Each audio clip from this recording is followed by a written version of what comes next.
Good evening, everyone. Good evening, everyone. My name is Maazi Ezeoke, the proud dotted one, unapologetically dotted.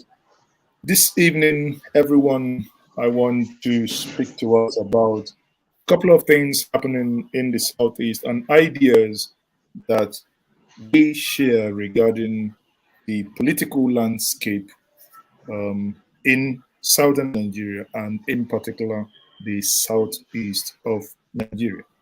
Now, to do justice to some of these conversations this evening, I do have the privilege of having a man many of you know, and the Americans call him the one man riot squad, a man who venture where only spirits are allowed to come in.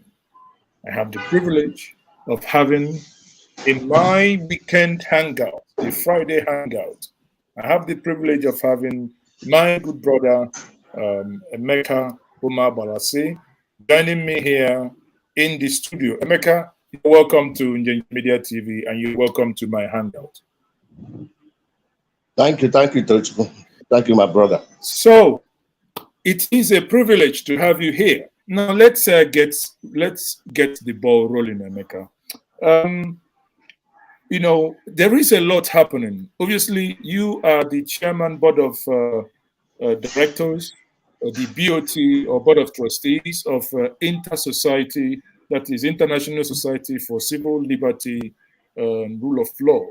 And you've been, been with the organization, I believe, for over 10 years. You've been dealing with a lot of, human rights issues as it concerns the Southeast. Predominantly, obviously, you deal with Nigeria and globally. Now, having, in all these things you do, in recent time, we've seen that there is some conflict in the Southeast where lives are no longer secure. Now, we've had conversations, and you appear to be working on certain investigation or reports which are not yet public. I am not saying you should make these investigations public now, but would you be, would you be kind enough to let us in, as we say in Igbo, what is in the Well, thank you very much. I think it is our decision. It has been our decision to be on top of the situation with respect to what is going on in the eastern part of Nigeria, particularly the southeast part, and as well as the goings on in other parts of the country. And like they say, charity begins at home. And as far as Southeast is concerned and South-South, we are working hard to be the landlord when it comes to advocacy, as it concerns justice, as it concerns rule of law, as it concerns citizens and public security, as it concerns human rights in general, and the democracy and good governance. So to that extent, we are doing our best to ensure that we are on the ground and, we feed people with what is going on, the correct version of what is going on. That is why we are so concerned about investigation and the research. And as you know, the gateway to anything, any question, any phenomenon, any social issue is investigation.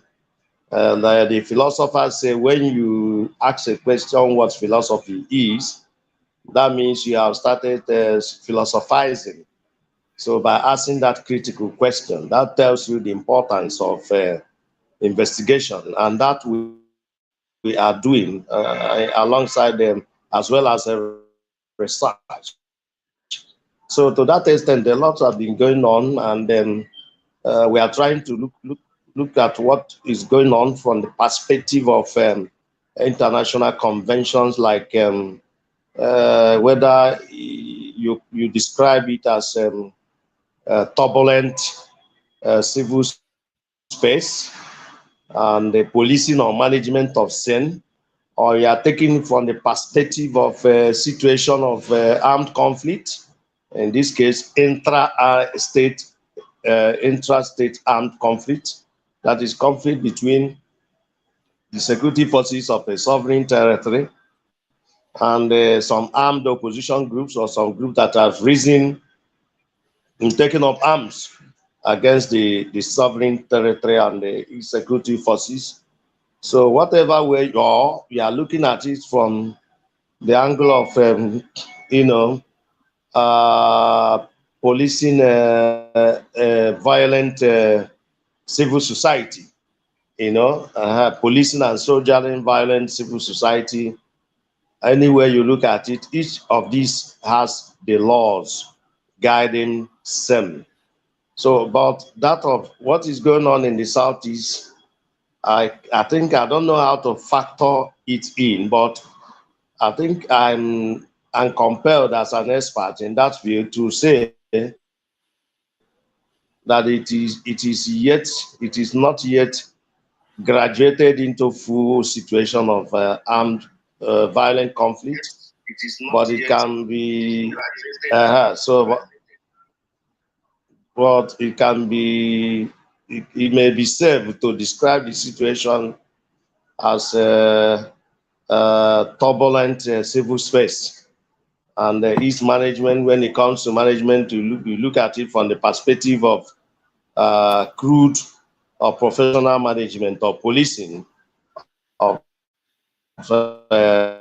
turbulent civil society or civil space. So I think that is the best way, the best technical way to describe what is going on. And to that extent, we have been observing the conduct of the state actors and the non-state actors, especially both those non-state actors who are defenseless and civil, and non-state actors that have resorted to violence. Maybe let me use the word violence, self-defense, and the state actors that have also that are armed and that are responding to the goings on. So we are looking at all these from different technical perspectives, especially as they concern the international humanitarian laws, international human rights laws, international civil laws, and above all, the Geneva Conventions of 1949 and the East Protocols. So that is the situation. But the truth of the matter is that the Southeast is deeply troubled to the extent that the lives of defenseless civilians, their properties and homes are no longer safe. So that is the essence we are looking at, and our organization is evidence-based. So we like to make our own food, and that is why each time we cook and they serve the people of what we have cooked, it will be very, very difficult for anybody to dispute the food we prepared because we make our own food. And so that is the situation where we are looking at what is going on and the issuing report as they are, like you recall that on 19th of January we came up with an international standardized documented report concerning the killing of civilians, defenseless civilians in the Southeast, even when it is not technically safe or granted to also include the casualties on the side of the state actor combatant and on the side of non-state actor armed combatant. We included them just for purpose of on humanitarian ground, on morality ground. We included them to be able to give a clear picture of what is going on. And I remember in that report, we did say that not less than 1,400 defenseless civilians were killed in 14 months in Southeast and South, that is Eastern Nigeria, if you like. And not less than 100 Igbo communities in Igbo part of this eastern Nigeria were raided by security forces. Not less than 1,000 civilian homes were attacked, burned down, or destroyed, and billions of naira worth of properties were plundered or pillaged. And so we have all this report. Then the number of security operatives that were killed within that period were not less than 300. And the number of armed non-state actor combatants that were killed or lost their lives were not less than 100. But those things were stipulated, and including the death toll arising from attacks on rural Igbo communities by jihadist Fulani herdsmen. So we captured all those things in our report. And we also did remember that the army authorities, issued 2 statements in 24 hours, denying, as expected, denying that nothing like that, especially with respect to burning of defenseless civilians' homes and rendering them of homeless, that nothing like that took place. So we are still working, and a lot of investigations are still ongoing. So that is the situation. But we are worried and alarmed, considering with regard to the number of deaths, people dying, defenseless citizens being killed by armed non-state actors or armed opposition groups in our own terminology. And of course, number of civilians and defenseless others being criminally stigmatized or falsely labeled and killed or disappeared by security forces. That is the situation. That is the correct summation of the situation as we have it in eastern part of the country now. So thank you very much for that intervention. Now, the question that I would then have for you as a follow-up is, many people are concerned that the Southeast, if care is not taken, that we may begin to see internally displaced persons. Are you, or do you, agree to that notion based on the recent happenings in the Southeast? Of course, that is correct. We already have displaced persons in their tens of thousands, but why we have not started witnessing IDP camps it is still at the peripheral stage. Second is there is still this part of our culture, Igbo culture, that is still much around, and which is called the extended family system. I know a lot of family houses, and they are inherited, bequeathed antiquities, and what have you have been born to arches. And the ancestral inhabitants are no longer there, and they are squatting or hanging somewhere. Some have even been forced to flee their areas and what have you. So that is but the investigation, detailed investigation is still ongoing. But my answer to your question is that you are 100% correct. It's not even it's not even will. It is now the case of it is an ongoing thing. Tens of thousands are being displaced. In fact, the homelessness is already here, and it has affected tens of thousands and all that. But when our report comes out, you will see the details and the grand summation and the specific, and general summary and all that. So it is true. Okay, thank you for that. It appears that Osumohu, Ihiala, Lilo, those axes, it appears that has become the hotbed. For example, last week Sunday, we woke up to hear that Gab, a farmer from Unewi, who resides in Port Harcourt, was gunned down. Now, my community is in Ifitagoata last night. One of the lustrous son by name, fondly called Pitobi, was gunned down last night. He came down from Lagos and he was gunned down at Upo, where he gunned for a wake keep of one of their members. Now, last week also, we lost a police officer from our community too. And it has been, and today I've been told that one Onyemerukwe, many people will know him, was also gunned down. And the other day we saw in Enugu, Nsukka to be precise, where a local government election is ongoing, and some gangs of these gangs go there, disrupt the election. About 5 people lost their life. Now, in this level of confusion, it's no longer a thing happening only in Imo State. It also happens in Anambra State, and as it is now, appears to be encroaching in Enugu State. Now, do you think the continuation of this, is it as a result of failure of leadership, or that the people behind this does not understand the harm that they are creating? Or do you think they are creating, a system of lawlessness in order to, by a way of submerging themselves into the leadership of the great Igbo nation? Well, the what is going on in the southeast, just like what is going on in the other parts of the country, especially the north.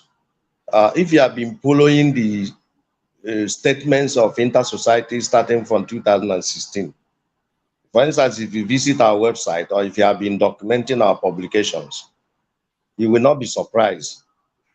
People like we at InterSociety are not surprised that the situation will get to this level. I remember in 2016, for instance, we warned that the number of armed opposition groups fighting for different reasons, whether religion, value system, autonomy, and economic issue, the number was rising. That when the Jonathan administration was handing over, the number then was 3. Talking about Boko Haram, talking about what do you call these people? The Ansalu and the ISWAP. ISWAP. Well, okay, ISIS, but it wasn't clearly in the open then. I think that time was era of Boko Haram, Ansalu, and Fulani herdsmen. But then the Fulani herdsmen then was still at, they were still at ragtag level. We did one, but by 2016, the number rose to more than 15. And the like you are saying today, Southeast, it's not going to, what is going on, unless it is tackled, is going to spread all over the place. Because small arms, if you understand the menace of small arms and light weapons, their movement and the porosity of Nigerian border, the incompetence of those security policy makers, security and defense policy makers in Nigeria, the partisanship of those in charge, political actors in Nigeria and what have you, there are a lot of safe havens abound in Nigeria through which these small arms are smuggled day and night, and so on and so forth. And for you to also, your ability to understand that small arms kill not less than 500,000 people per day throughout the world. So it is much more devastating than armaments. So if you understand all this and where they are coming from, all these former Soviet blocs and what have you, European and North America and what have you, and the politics of offering humanitarian assistance in the daytime and small arms at night and what have you. So you know that government, those in charge of political corridors of power, should be careful at all times. If you see what is going on in the Southeast, it wasn't an accident. It wasn't accidental. For too long, we at a point InterSociety was also joined in the warning, because we have a lot of people who are experts in that field, warning that look, They don't push people to the war. If you push them to the war, you may not be able to determine what comes up, because there are things you don't do to people. When you question a person's right of existence, right to development, and right to be born, that is the totality of this is what we call value. And when somebody is fighting for sake of value, the person can even become a suicide bomber. So what is going on, in as much as what is going on in the Southeast today is very alarming and disturbing, but it has its origin. It didn't just start. And you look at also one thing is to give people arms, another is to control them. And you look at the people who are doing this, and you look at their chains of command and control, you find out that something is wrong somewhere. And apart from that, you also look at the government of the day. They are security policy makers, they are security operatives, they are intelligence handlers, they are crime detection and investigation handlers, the tools for crime detection and investigation and intelligence gathering. When you put all these things together, you find out that nothing is left. It is nothing, they are nothing to write home about. Like what is going on now, it has come to a stage where no matter the profile of person that is killed, what you can only have from police is a statement, we are investigating it. And that is the end of it. And when a crime is committed and it is not properly investigated and the perpetrator identified, it is not only that no crime is committed, but it also means it is capable of producing what we call return offender and return offense. That is a situation where the offender will say, since I did, or my brother did, or my colleague did, and he was not caught and punished, then we now have safe haven. We can do and do and do. And the worst part of it is like in crime.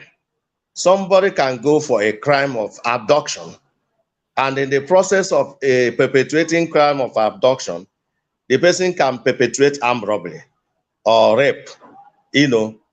Apart from the principal crime, the person can perpetrate others. So the same thing applies to issue of arming people without controlling them. If the person, this date, the person can go for armed robbery if the person is hungry. The next day, if the person is sexually starved, the person can go for sexual violence. The other day, if the person feels like one big man is capable of bringing money, the money being gotten from armed robbery is not enough. But if somebody is abducted, a big man is abducted, the ransom that is going to come from him is capable of setting aside all the money collected in 3 armed robbery attack. The person may resort to a crime of abduction. The other day, the person can resort to crime of violent agitation for maybe give me my territory, give me my resource, give me this, give me that, give me my religion, and things like that. So that is why it is dangerous. If you look at what is happening in northern Nigeria, banditry. If you look at the origin of banditry, how it originated in Zamfara State in 2011, you understand what I mean. The Zamfara banditry, it's just because there was this famous Fulani leader, and his followers were having problem with local Hausa population, and that is the Yankasai versus the Fulani bandits, and that was how the thing now generated into the people moving from the main problem they have with the indigenous Hausa community and their natives, to trying to control, allow themselves to be hijacked by illegal miners, funders, trying to assert authority over illegal mining in Zamfara. From there, the radicalized radical religionists now got hold of them. And now look at what is happening there. Today they can go for armed robbery, Tomorrow they can go for, if they are sexually stabbed, they can go for sexual offense. Next day they can go for religion, kidnapping and the killing in the name of religion, and so on and so forth. And that has been the case. The same people doing the same thing. And all of a sudden, you see them forming alliance with the international jihadist groups and things like that. So that's the situation. And you look at all these things, it boils down to incompetence and the partisanship of the political actors and the security chiefs, both in times of intelligence gathering, in times of criminal investigation, in times of criminal crime detection, in times of preventive policing, in times of prosecutorial policing, and what have you. You see them failing. So that is the situation today in Nigeria. So that is my own observation with respect to your question, sir. That's definitely clarified. But let's move on quickly. Let's move on quickly because I would have a question to ask you on now you didn't obviously you've answered on the periphery when I asked about if that was as a result of a failure of leadership. Now, but let me come down to, I want to stay within the Anambra State as a case study here. Now, some may say that I'm biased, because I am from Anambra State. Well, charity, they say, begin at home. If I come down to Anambra State, in less than 3 weeks, there will be a new governor in Anambra State. Sadly, in the last 1 month and a half, Anambra State have suddenly turned into a hotbed that many of us who were recently up to just a couple of days still in Anambra cannot believe what the state is turning into. Do you think that the incoming governor, that is the governor-elect in the person of Professor Chukwuma Charles Soludo, that there is something he might do and do it quickly in order to arrest the situation? Or do you think that maybe the security situation in Anambra State has become so precarious because the man in question, the outgoing governor, is tired and retired? What is your take? Well, I think Charingwamba for Professor Chukwuma Soludo has what it takes to, even though nobody knows it all, but I think he has what it takes to bring Anambra State back to its lost glory, and also offer a kind of substantial protection to lives and properties in the state. What is going on in Anambra State requires very constructive and formidable intelligence gathering. What is going on in Anambra State is like somebody who is sick, and if you are sick and you refuse to go to, first of all, you need to go for lab test. When you go for lab test, and it is only then that what is wrong with you can be determined, if it's hepatitis or malaria parasite or typhoid. And the moment it is appropriately determined that the sickness is cured. So what is going on in Anambra State? So if a lot of hopes, a lot of expectations, incoming governor of Anambra State is presently troubled from all corners, from every nook and cranny. Anambra, the state is troubled, and a lot of hopes, are placed on the present insecurity in the state. And one thing with security is Professor Soludo has what it takes. Apart from being a professor of economics, he has been around in act of governance for years. He has been much acquainted with the situation in the country and in Anambra State. as long as he is that is he truly wants to govern Anambra State and leave a legacy. There is nothing that can stop him from not getting it right. It can only, he doesn't want to govern Anambra State where he doesn't want any legacy. He wants to be a kingly governor, just like the outgoing governor of Anambra State is. So that is the only way, because this governance and his handling style is like a relay match. You know, once you say, when the referee say, "Oh, on your mask," said go. Once you run out of track, you won't get back to the track again. So I believe the governor of the incoming governor has what it takes. He has the capacity to, quench the fire by getting the relevant intelligence of what is going on, who is behind, what do they want, what are they doing, who is behind what they are doing, and so on and so forth. If what they are doing, is it coming from the angle of perspective of street criminality, or a combination of street criminality and violent agitation, or those people who are doing that, are they different from those who are engaged in agitation, or are they the same people? This is the question. These are the questions that intelligence gathering is capable of offering. And once those things, the intelligence, appropriate intelligence is gathered, then it will enable him to know what to do. The one that requires political solution, the one that requires dialogue, the one that requires other measures, and so on. The one that requires governance measure, because you must have to understand that security today is no longer restricted to security from bullets and the guns.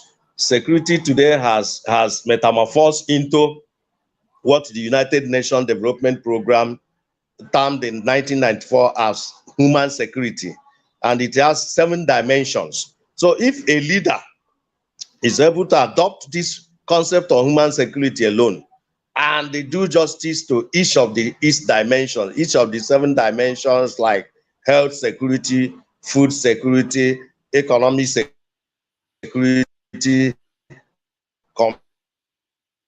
community security,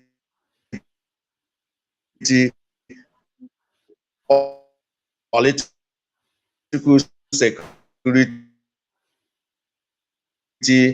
and so on and so forth, then definitely. Okay. But when you are looking at security from narrower perspective,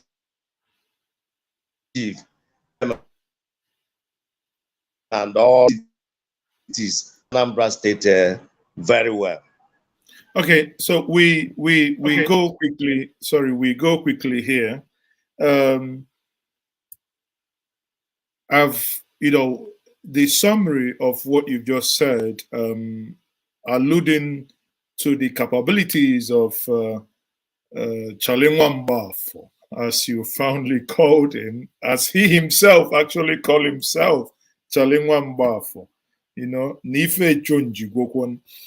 We believe that change would eventually come when things go. But let's not probably, let's believe that things will change. It will now mean that anybody planning to go down to any of these areas aforementioned, that you should be very, very careful, at least until there is a change of government, that the security situations in Lilu, Ihiala, Osumohu, Osu, and some parts of Imo states, it's nothing to write home about. Now let us come down to the political side and the wider thing in discussion this evening. There was this report that you and your team co-authored, and that report, I was going through it. It is something that you published as a means of helping any government that will come in. And I have this report on the screen. Now, in this report here. Could you talk us through this report? Because what you are suggesting in this report, you called it a special guideline for peaceful 2023 top federal seats of power transition in Nigeria, where you argued and your team argued that for peace to reign in 2023, there ought to be a president of Southeast extraction. Now, and you say that president of Southeast extraction should be merged with a with a vice president of from Northeast with a Northeast and a North Central Senate president, Southwest House Speaker, and a South-South Deputy Senate President, and a Northwest Deputy Speaker in the House. Then you went further to say, for peace to reign, there should be a Southeast Police Inspector General, a Northeast Chief of Army Staff, and a North Central Chief of Defense Staff, Southwest DG SSS, South-South Chief of Naval Staff, and a Northwest Chief of Air Staff. You also went further to say a Southeast Chief Justice of the Federation, and a Northeast AGF, that is Attorney General of the Federation, also a Northeast of Appeal Court President, and a Southwest Federal High Court Judge, and a South-South Solicitor General, and finally a Northwest Federal Capital Territory Judge. Now, what can you explain to the viewers watching this evening? What informed such classification, and what are you trying to achieve by those classifications?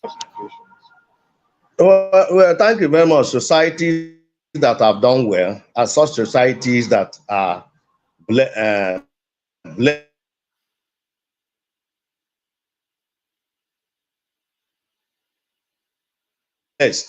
of 1789. Just go through it. The Constitution was derived, the wordings and the important content of those constitutions were derived from thoughts of John Locke and others. It's just like the French Revolution of 1748 and things like that. Go through the wordings and the what have you. They came from the thinkers of that time, and so on and so forth. So I think that further in America, everything, America will tell you that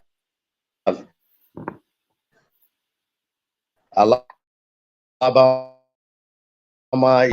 things like that. So what we are talking about, coming to what you said, all that you rolled out were in order, except the little amendment we did with respect to service chiefs, security service chiefs. We had a change of mind after due consultation, wide consultations, and we thought that since the Northeast, not long ago, the Northeast produced the longest Nigerian Chief of Army Staff. So it will not be morally right for them to produce the Chief of Army Staff. This time around, they are going to produce the Chief of Defense Staff, while the North Central will produce the Chief of Army Staff. Then with respect to the judge, we meant the Chief Judge of Federal High Court, not the Federal High Court Judge. With respect to FCT, we meant the Chief Judge of the Federal Capital Territory and not FCT Judge. So with this minor saying, then what you read out is in order. It's now complete and total in agreement with us. So coming to the background, what forms the decision? Yes, it was a research project. It was an intellectual roadmap that was done to try to give the Nigerian state a direction. Nigerian state and its political actors a proper direction of what is capable, what can be done, so as to have a kind of temporary, not even permanent. That is why we use the word negative peace. Negative peace. There is a difference between negative peace and positive peace. When you talk of positive peace, you talk of absence of substantial, structural, and physical violence. But when you talk of negative peace, you talk of absence of substantial physical violence, such as in war situation where you have ceasefire and so on and so forth. So the country has been rigmaroling in absurdities, in irrelevancies, in frivolities. You know, the country has decided, has for quite a long time decided to try to tread on the path of ignominy, the path of troubleshooting, the path to a kind of crossroad. This is a country that is it is well understood that there is a difference between a homogeneous society and a heterogeneous society. Nigeria is not a homogeneous society. Nigeria is a heterogeneous society. It is a society that is composed of multiplicity of ethnic groups, multiplicity of religion, and multiplicity of culture. And if you want to put in a kind of charter of governance, it has to be structured along that line. And we didn't argue. We only confirmed, we only customized, we only re-echoed what the Constitution, the subsisting Constitution says. Apart from subsisting Constitution of 1999, that has several provisions in recognizing the multiplicity or the pluralistic composition of the country. We also have, Nigeria is also a party to several international, regional and international treaties, otherwise called treaty laws. And if you go to something like African Charter on Human and People's Rights, you have that pluralistic democracy and pluralistic composition, secularism and all those things.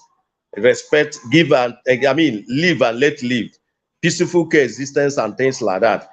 If you go to UN Covenant on Civil and Political Rights and UN Covenant on Economic, Social and Cultural Rights and the many others, you also have such provisions. So we only told the line, we echoed what the Constitution has said.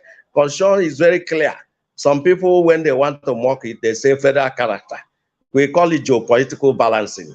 The people who attended the 1994 conference, Constitutional Conference, they came back and decided to have a kind of gentleman agreement by dividing the country into 6 geopolitical zones. And we have Southeast, South-South, Southwest, Northeast, North Central, and Northwest.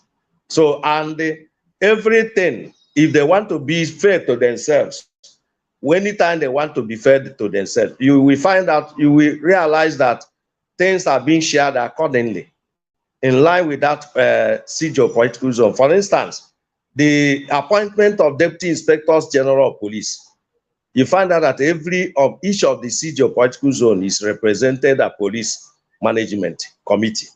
So what we are saying is that do that which the Constitution says you will do, and in line with the multicultural, religious, and ethnic composition of the country. That is what we have said. And if you just mentioned the crisis in the Southeast, like I said, the crisis didn't just start, and the crisis is being worsened by barefaced partisanship of our security forces. You think that you have security forces that belong to Nigeria, only for you to realize that security forces will have allegiance to another setting that is strange to us as a multicultural society. So, and that is why we decided to do that research work, so that whatever that has happened, whatever that is going on in this country now,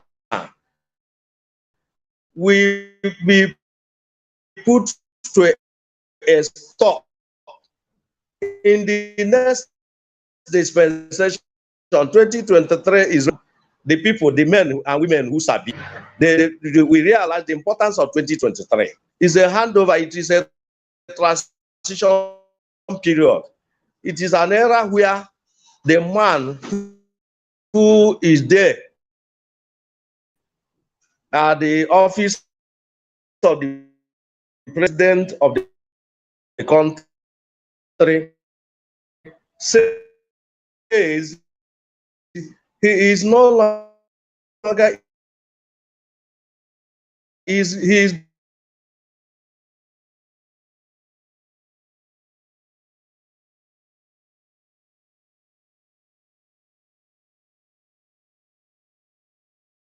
going to be a gentleman this time around. The president of Nigeria. That's the only problem Nigeria has. It is the issue of the rationing, that is retorting order, equitably sharing order top federal office. For instance, in Nigeria federal segment, which all of us are part of, there are presently 1,083 top federal offices in Nigeria. And the question is that how are these 1,083 federal offices being allotted or allocated or shared, considering the multiplicity, the multi-religious, multi-ethnic, and multicultural composition of the country? Is it a winner takes all? Is it a situation where even when somebody is elected as the president, the person a lot of landmines will be led against the person without the person knowing it. The person will automatically be put at crossroads, and only for the person to discover that he is handicapped because 95% of top ministries, parastatals, and agencies and what have you, and what do you call it? This what is the executive bodies? Their heads come from one religion and one section of the country. And Section 14, subsection 3 of the Constitution is against it. Then you go to the composition of the armed forces, police top ranks, high commands, Air Force, that is armed forces, yes. It's intelligence agency like DSS, NIA, paramilitaries like Custom, Federal Road Safety, Defense Corps, and what have you.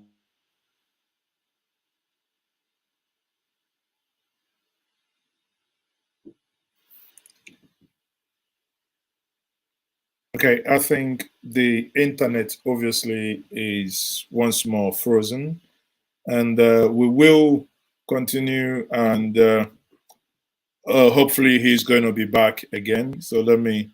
Oh, okay, he's back. So sorry, hold on. I think Emeka, you were out for a you were out for a moment. The internet, kind of yanked you off. You got frozen there. I hope you can hear me loud and clear. Now, you've basically outlined these things you said here. Now, let's get something clear here. There are two planks upon which the propositions were made. One is on geopolitical allocations, and the other, in the new report, it's on the religious balancing.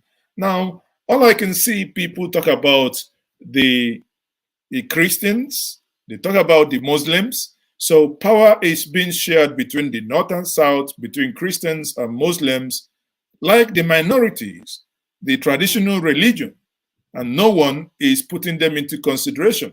And why did your research and your work not include the traditional religious practices? Why didn't they also have any form of representation? They are there. Look at that report closely again. You will see where we said that a Christian stroke or non-Muslim, a Christian or non-Muslim, they are two different things. So we realize the importance of somebody belonging to traditional religion or Jewish religion or anything that is outside Islam and Christianity. That is why we say a Christian or non-Muslim or non-Muslim. We should have said a Christian only. So that is the situation. Then again, another thing that you must have to understand is that the government under the present dispensation has been playing the politics of what can be called Muslims or Muslims affair. And we are researchers and investigators. So when we talk within the confines of facts. We do not talk outside facts. So just like people we always encourage people to conduct their affairs within the law and not outside the law. So most of these things we tell you today fallout of what we have done, research work we have done in the recent past. So in this country now, you have a situation where I don't want to mention names. There are so many. All the sensitive key offices in this country are presently occupied by members of Islamic Muslim religion. It's so unfortunate. So, and that is why we say this kind of thing cannot repeat itself. Otherwise, we would have restricted ourselves to geopolitical zone. But for instance, there is a place like Kaduna is where there has been age-long harmony and peace, because they have this understanding of producing a governor who is a Muslim because of the majority population of Muslim, and a vice that is a Christian. It is also like that in some places. I think in Gombe, I think in Adamawa, I think in Taraba.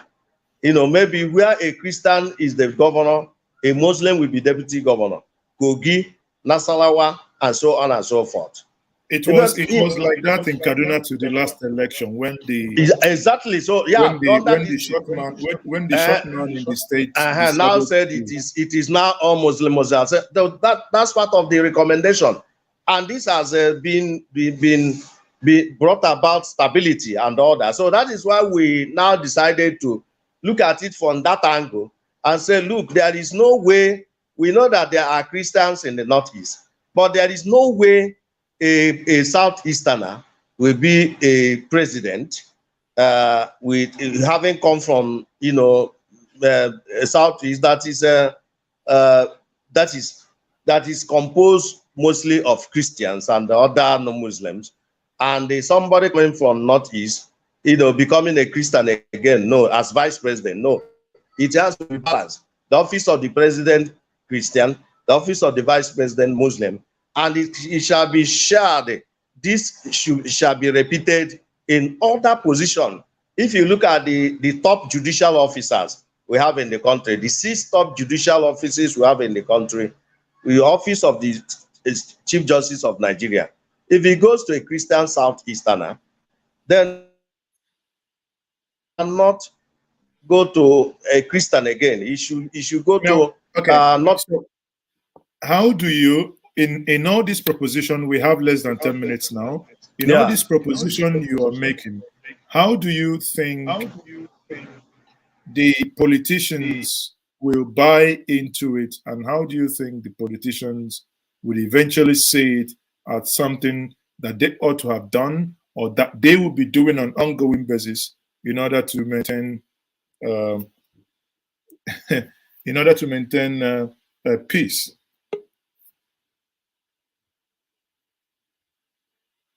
I think, okay, so you're back now. So how do you, my question was very simple. How do you think politicians will be in a position to implement such recommendations?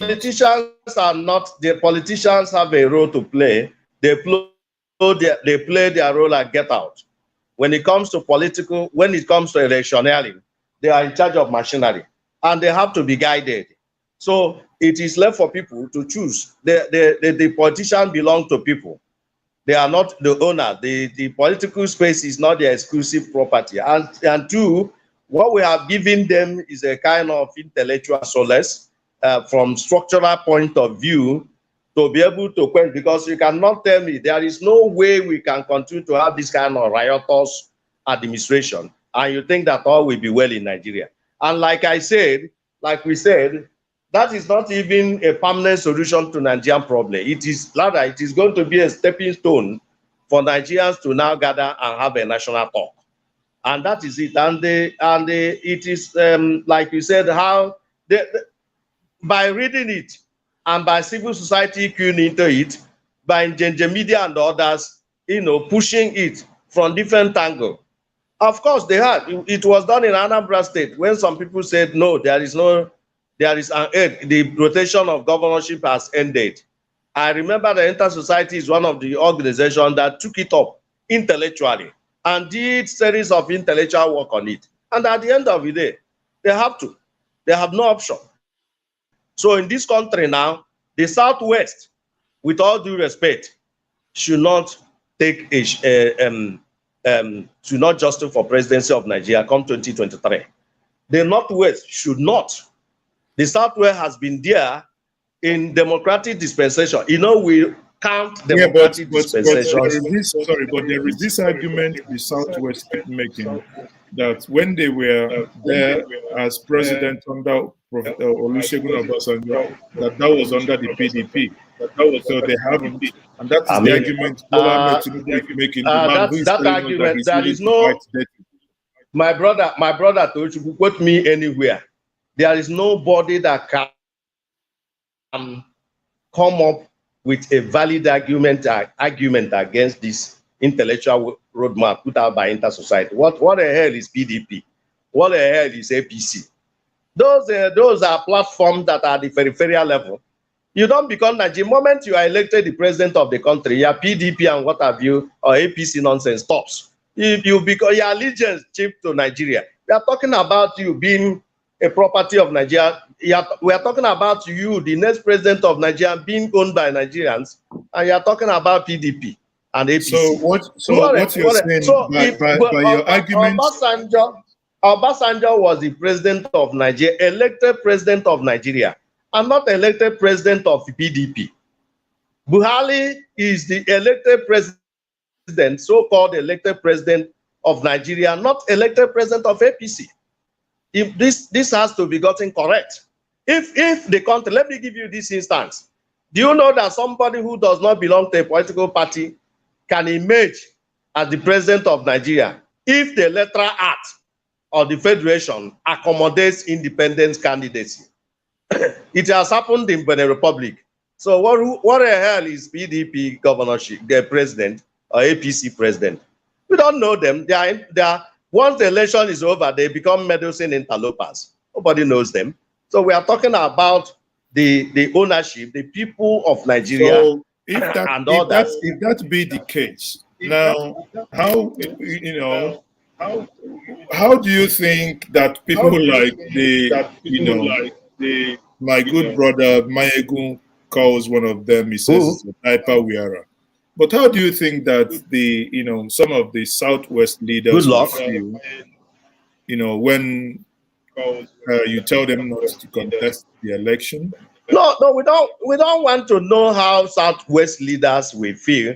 We use the friendliest language by appealing to them to join hands. This is a moral thing. It's like the former president of Nigeria, good Lord Jonathan, being drafted, being asked to go and buy. It is not the turn of South-South. It is no longer the turn of South-South. And nobody should confuse me. We are talking about president of Southeast extraction.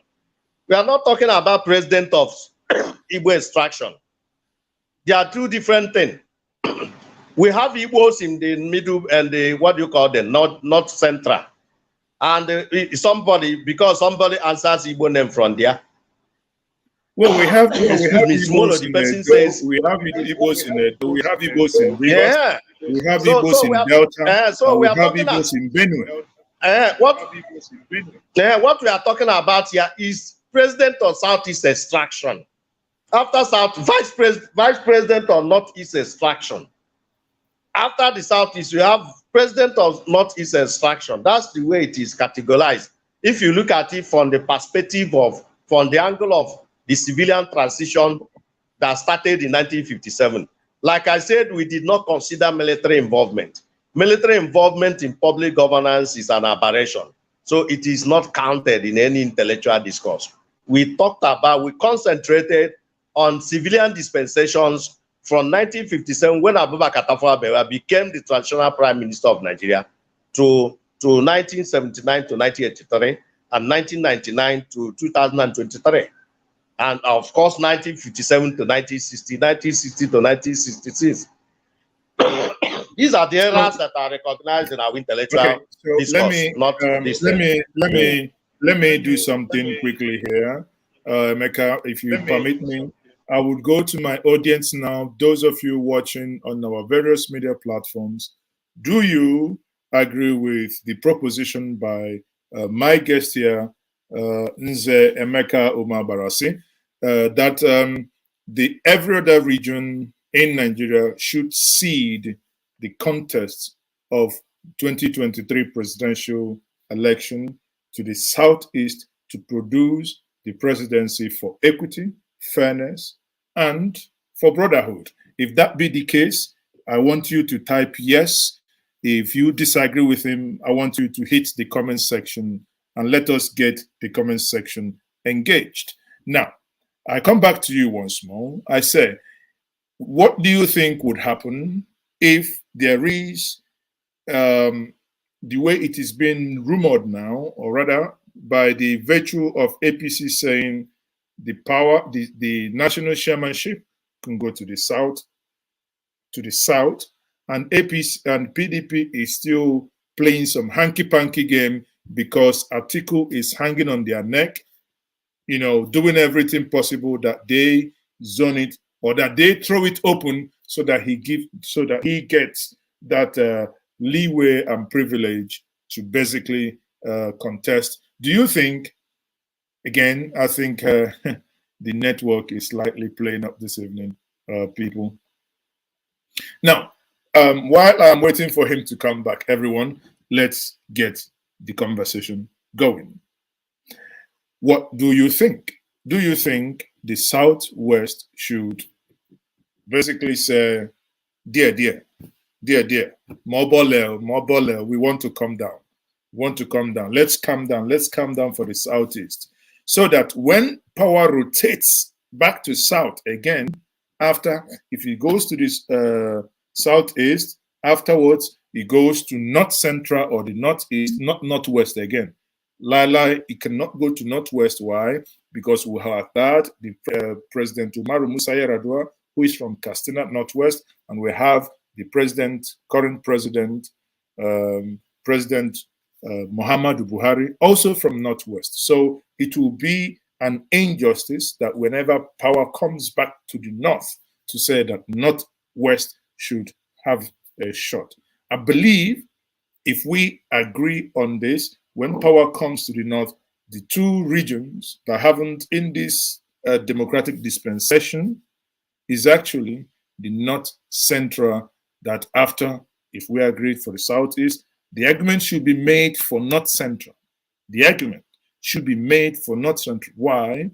Because apart from David Mark, since 1999, they haven't gotten the vice, neither have they gotten the presidency.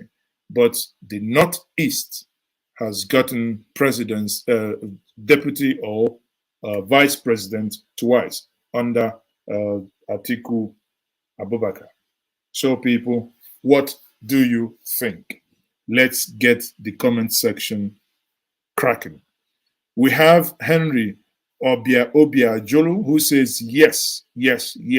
So, and we have Emmanuel Ferrara who says yes. It appears everyone in the comment section agrees. Now my guest is back again. Emeka, before your internet did Nigeria to you and yanked you off, we are taking some comment from the guests here. We have from Melanie, from Manuel, from Henry, from UTM, everyone, even our good brother Olarewaju Ibrahim. Everyone seems to agree with your notion that the Southeast, that the power should cede to the Southeast, and for the Southeast to have a taste, and not, when we talk about Southeast, what's your notion actually? There are two things that should be happening simultaneously: competence and region. So that when people talk about Southeast, we don't go and bring Pepe people, those that when you bring them, no, we are still coming to that. We are still coming. Okay. We are coming to that. We are still coming. In the next segment, we are going to address it. No, in the next segment, we are going to address that one. But this one is the first segment. We are coming to that. It's not meant for a fact. Okay. So now, having looked at that, I think, like I said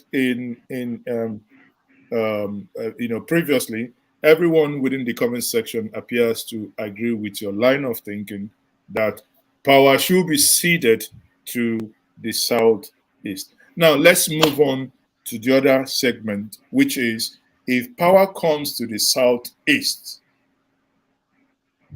who, let's put it this way. What are the qualities that Southeast should be projecting? And people have argued that Southeast should be projecting their first 11, that Southeast should not be projecting criminals, or Southeast should not be projecting those with questionable characters. But there is another school of thought that say, well, it is not for Southeast to actually decide. They give an example that when in 1999, Nigerians, or sorry, not Nigerians, the Yoruba nation wanted Olufalaye to become the president of Nigeria, but Nigerians didn't choose Olufalaye against Olusegun Obasanjo. Well, some argument can be made. Some will say, well, the election was rigged. Well, it's a discussion for another day. Now, what are the qualities you think, if any president will come from the South, what are the qualities that person will bring to the table? I think I'm not seeing a situation where one person is going to be is going to emerge as from the aspirant's perspective. I think the situation we throw up in the parties, the parties will throw up only one candidate at the end of the day. I know. The people we still have is not going to be an imposition. I think the electoral law has taken care of that imposition. Is something that is going to be done through the delegates election or delegates congress or what have you. But at the same time, we just like we have set out the roadmap, we're also going to in few weeks or months, we are going to set out the qualities. But of course, I know that if somebody was governor of his own state for 8 years, and the person is today just trying to be the president of Southeast extraction, the question is a simple thing. Let us go back to the state where he was, where he held sway for 8 years, and determine what his achievement was within the context of fundamentals of a good leader in public office. So we look at how much he borrowed, he left his state in times of indebtedness. We look at how much he owed pensioners, including gratuities. We look at how much he owed workers, the state workers, local governments, and others. We look at the infrastructural development. We look at the tangible and intangible development indices. We look at the security situation. We look at the nobility or otherwise of the person in question. We look at what he was, what his properties were within the context of declaration of asset before he became governor, and what his properties are, the worth of his properties today, and things like that, and so many other things to determine what the person's because the person has tested leadership. He has been in his state for 8 years, so we start from there, and so many and other numerous qualities. It's not going to be business as usual. We want a situation where we want somebody who is going to be a person of own decisions, who is capable of leading the country peacefully and harmoniously, not a riotous or notorious non-entity. So when the time comes, we take care of them. Anybody has a right to flood everywhere with the posters and billboards. That one is all. May I come when in the time here? comes, we'll look at it. Okay, may I come in here? Now, we've obviously seen the landscape as it is now. By this discussion we are having, and by the projections and by the qualities you've outlined, it appears the Southeast is busy discussing how to get their best to govern if given the opportunity.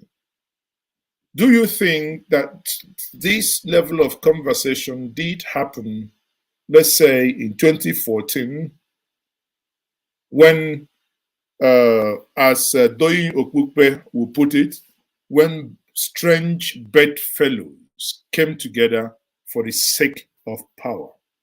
Does that mean that they never thought about giving Nigerians competence and, integrity, as opposed to basically diving in and getting that power for power's sake, or rather for power grabbing's sake? I think we must have to focus on the present, what is going on now. The situation in the Southeast 5 years ago is not the same as it is today.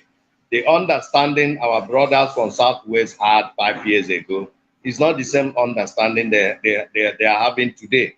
Like what our brothers from the Middle Belt, the understanding they had 20, 30, 50 years ago, with respect to when it comes to concept of Nigerianism and what have you, it's not the same understanding they're having. And and as you know, they say necessity is the mother of invention. So when certain things take place, a lot of persons learn from such things that have taken place.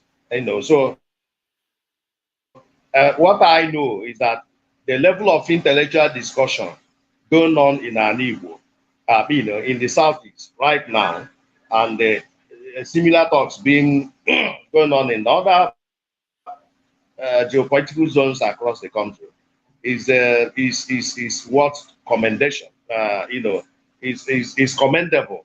So, but let's see how it goes. This time around is no longer good. Do not forget that about 10 years ago, the people of Southeast, majority of people of Southeast, had a thinking that the alpha and omega of everything that has to do with politics, leadership in Igbo land, rested within the confines of political actors.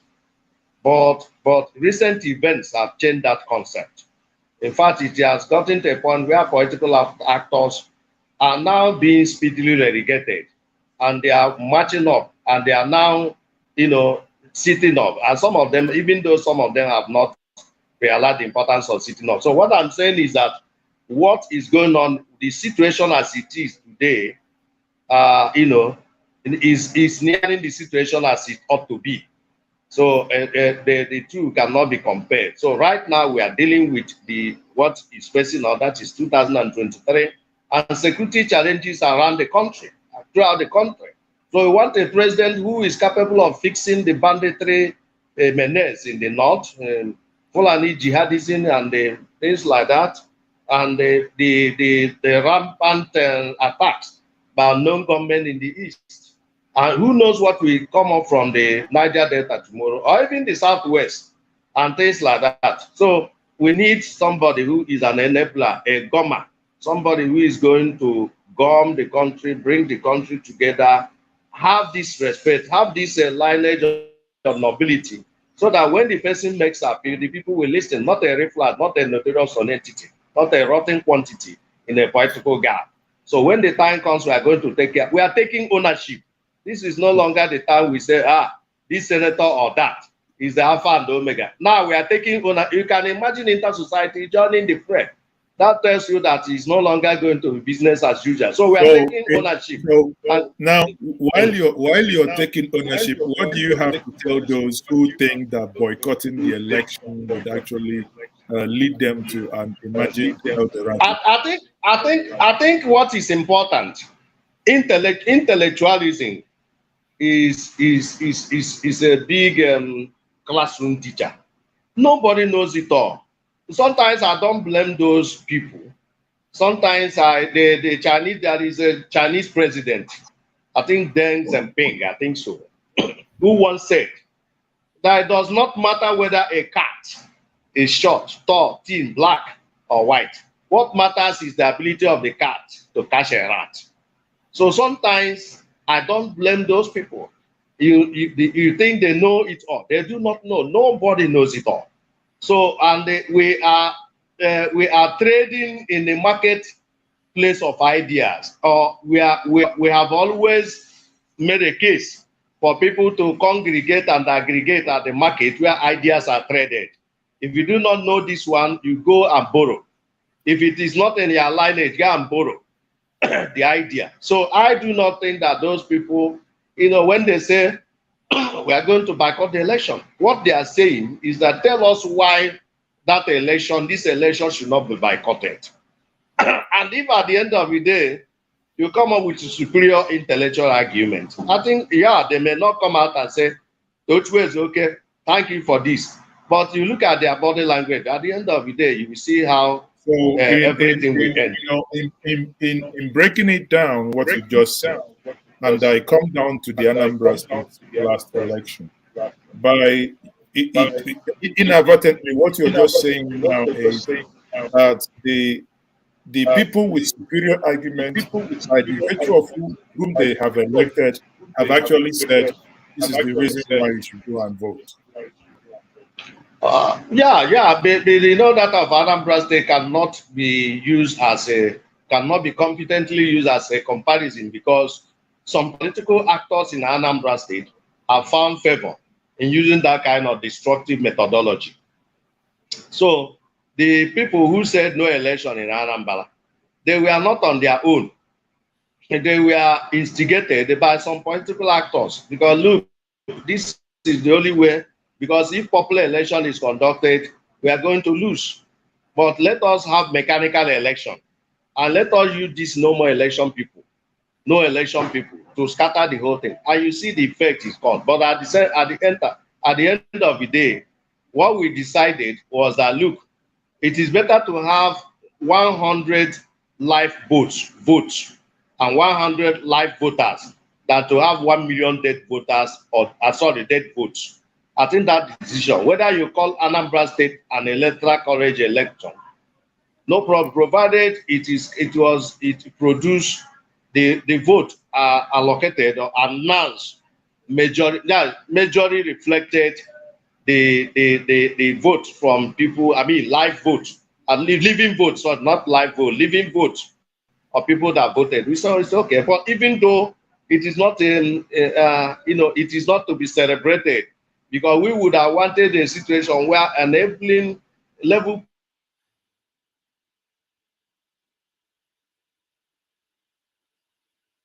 for electronic voting, so that you can stay. You mustn't go to polling booth to cast your vote. You can cast your vote anywhere. Nobody will threaten you. If you cast your vote, security will come after you. Unknown government will do this or do that. So that is why we are canvassing and still canvassing for that electronic voting. Since we can successfully run electronic banking, why can't and successfully run electronic examinations, like in the National Open University where I did a number of courses?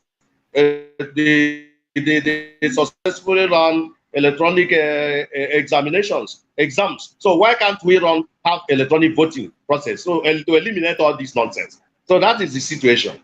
Well, thank you very much. We are now rounding up, and for tomorrow, I would be having we'll be having a couple of programs here. One will center around the electoral bill that was assented by the president today. The review of that electoral bill. I would allow you have some one or two comments before you leave this evening hangout with me here. But this is then to my viewers. Join me tomorrow, 11 o'clock Nigerian time, 11 in the morning. We will have one or two guests to join, and we will x-ray and look into the content of what actually Buhari signed and what could be the consequences, if any, and what are the pros, and if there are cons to it, we will also x-ray that. So having said that, as a matter of, as a means of rounding up here, I would say thank you very much for being part of this. I would, the connection of my guest is somewhat playing up again. We would give him a couple of minutes and for him to come back. Now, while I wait for him to come back, we basically, in the last leg of our discussion, we discussed about the qualities of those to be elected president come 2023. Now you are there sitting down watching. You are part of this program. What are those qualities? Aside what my guest, Emeka Umeaghalasi, has outlined here, what are those qualities you think that anyone who must be the president of Nigeria must also have? Some will say, very easy. The president of Nigeria must have those qualities that are not found anywhere else. Is that even a thing? Let's make the comment section once more busy. What are those qualities you would think that if you want to be the president of Nigeria come 2023, what are those qualities that you will, or those vying for this post must possess? I can see that some of you are dropping names. Some of you are dropping names, like people like Manny F are dropping names, saying Peter Obi, Professor Charles Soludo, Professor Kingsley Moghalu. Charles Soludo is a governor. I think Anambra State needs him more than Nigeria needs him.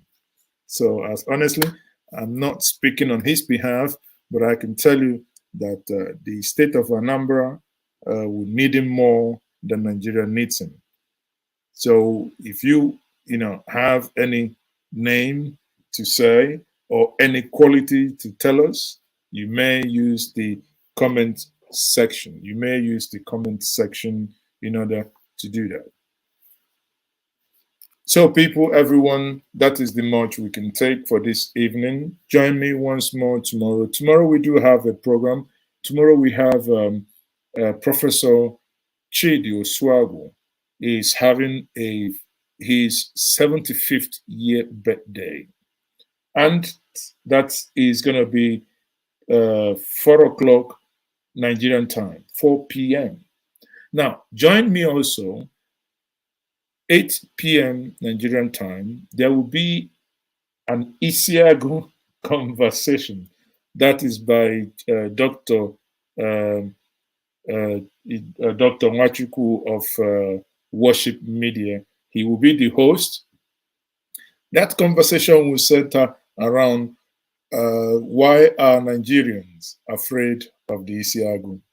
What does Isiagu mean? By cloth, by material, by legaria, whatever it is. What does it mean?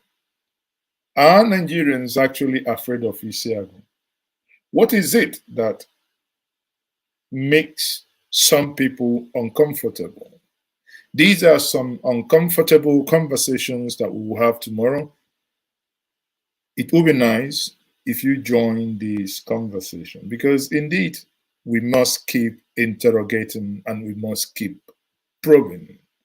People, I say thank you once more for being part of this conversation. And again, I thank my guest, Emeka Umeaghalasi, Chairman, Board of Directors or Board of Trustees, International Society for Civil Liberty and Rule of Law, in short, called InterSociety. It was a wonderful experience having you today as my guest. And I say, on that note, good night, everyone. Guten Abend, gute Nacht, au revoir, ciao, kachifo, nagode. So which one? I never speak Yoruba. That one, now my people. I say good night, everyone. See you guys all tomorrow. Bye for now. Bye-bye.